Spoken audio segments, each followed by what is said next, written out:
संघटनेचा जय जय जय जय जय भीम, जय भीम, जय भीम, जय जय जय जय जय भीम, जय भीम। सार्वजनिक बांधकाम अधिकाराचा सार्वजनिक बांधकाम विभागाचा जय जय जय जय जय भीम, जय भीम, जय भीम, जय जय जय जय जय भीम, जय भीम, जय भीम। भीम ब्रिगेड महाराष्ट्र संघटनेचा सार्वजनिक बांधकाम होश डॉक्टर बाबासाहेब आंबेडकरांचा डॉक्टर बाबासाहेब आंबेडकरांचा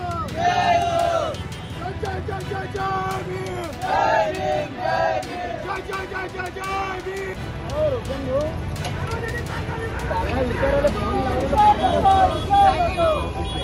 पुढे बघूया जागा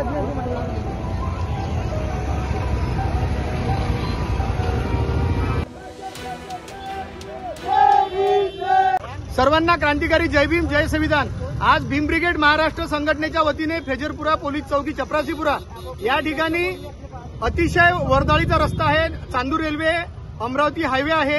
या ठिकाणी मोठ्या प्रमाणात मोठे ट्रेलर वगैरे वाहतूक करतात। या ठिकाणी राहुल नगर बिच्छू टेकडी हा प्रभाग आहे आणि या ठिकाणी वस्ती असल्यामुळे आणि स्लम वस्ती असल्यामुळे या ठिकाणचे पूर्ण विद्यार्थी हे उर्दू हायस्कूलमध्ये आणि मराठी मनपा शाळेमध्ये जातात। मात्र या ठिकाणी कोणत्याही प्रकारचे ब्रेकर नाही। या ठिकाणी या अगोदर कित्येक अपघात झाले। अपघात झाल्यावर या ठिकाणी स्थानिक दुकानदार आहेत आणि ऑटो रिक्षावाले आहेत, हे त्या लेकरांना आपला व्यवसाय सोडून लेकरांना रोड क्रॉस करून देतात।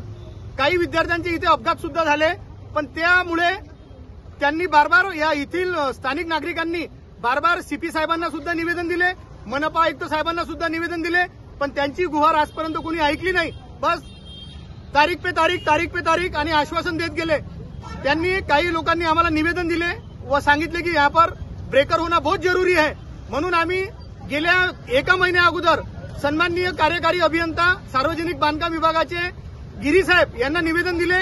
गिरी साहेबांनी टाळाटाळ केलं की बा त्या ठिकाणी विद्यार्थी जातात तर माझ्या मागे तेवढंच काम नाही आहे आणि मला पूर्ण जिल्हा सांभाळावा लागते, एका ब्रेकरच्या मागे लक्ष देऊ शकत नाही, त्याची समिती आहे, नंतर आम्ही पाहू।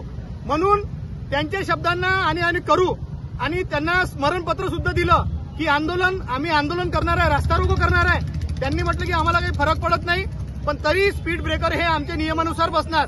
जर या ठिकाणी कोणत्या विद्यार्थ्याचा अपघात झाला तर याला जबाबदार कोण राहणार? गिरी साहेब राहणार आहे की मनपा आयुक्त राहणार आहे की पोलीस आयुक्त राहणार आहे? म्हणून आज त्यांच्या निषेधार्थ म्हणून आणि सार्वजनिक बांधकाम विभागाचे डोळे उघडण्यासाठी आम्ही विद्यार्थ्यांना घेऊन या ठिकाणी आज आम्ही आंदोलन केलं आहे आणि रास्ता रोको केला आहे।